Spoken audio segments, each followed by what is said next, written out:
مشاهير تعرضوا لهجوم ساحق ماحق متلاحق خلال شهر رمضان المبارك. خليكن معنا لتعرفوا أبرز المشاكل والدرامات يلي صارت.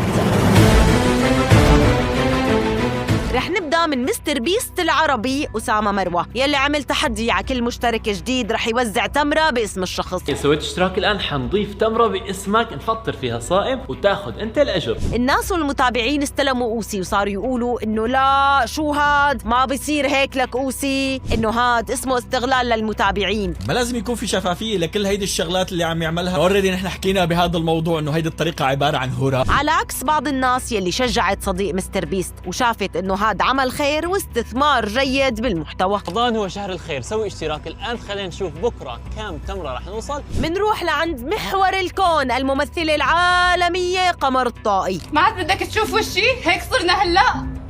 ولا انك ما اخذت اللي بدك اياه مني صرت تعاملني بهالطريقه؟ يا عيب الشوم عليك. يلي من فترة قصيرة فاتت بغيبوبة، وأعداء النجاح صاروا يقولوا إنه قمر أكيد عم تعمل دراما، ويي معقول هاد مشهد من المسلسل وعم تعمل كل هاد مشان تروج لمسلسلها يلي ما حدا شافه. لك انت شو عم تحكي؟ انت اللي وعدتني انك رح تتزوجني، كيف بدك تتركني هلا بهالطريقه؟ بس نحن من عنا منقلكن إنه ما بيصير نمزح بالمرض ونشمت بحدا، بس بالتمثيل ما إلنا علاقة. انا حبيتك من كل قلبي وثقت فيك وما سمعت كل شي حكيوا عنك. لك بلا حب بلا بطيخ. منروح لدراما الكوسة محشي يلي صارت بين نارين بيوتي وسارة الورع. القصة انه نارين نشرت فيديو عم تحشي فيه كوسة بطريقة الاغنياء، لنشوف بعد كم يوم سارة الورع فاتحة هالسناب وكمان عم تحشي كوسة بس بالطريقة العادية. وهون الهجوم بلش بالتعليقات، نارين شو هالتصنع؟ سارة بتحب تكون طبيعية، لك طريقة سارة اسهل. لا، طريقة نارين اسهل. وتستمر دراما التقليد والمقارنات بين سارة ونارين إلى الما لا نهاية. اسمك شو؟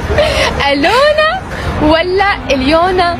إليونا ولا إلونا؟ لانا محمد تعرضت للهجوم لأنه رجعت احتفلت بعيد ميلادها مرتين تانيين. Happy birthday to you.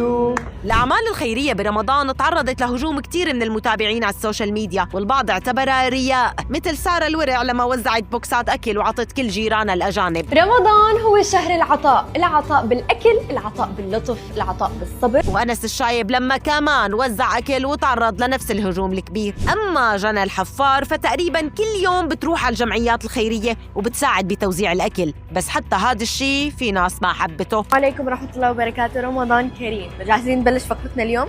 فقرتنا اليوم حتكون عن شيء أنا كتير بحبه اللي هو التطوع. رمضان مو بس إنه نصوم، بس إنه نعمل شيء ونساعد الناس. وانتو خبرونا برأيكم مين المؤثر يلي حس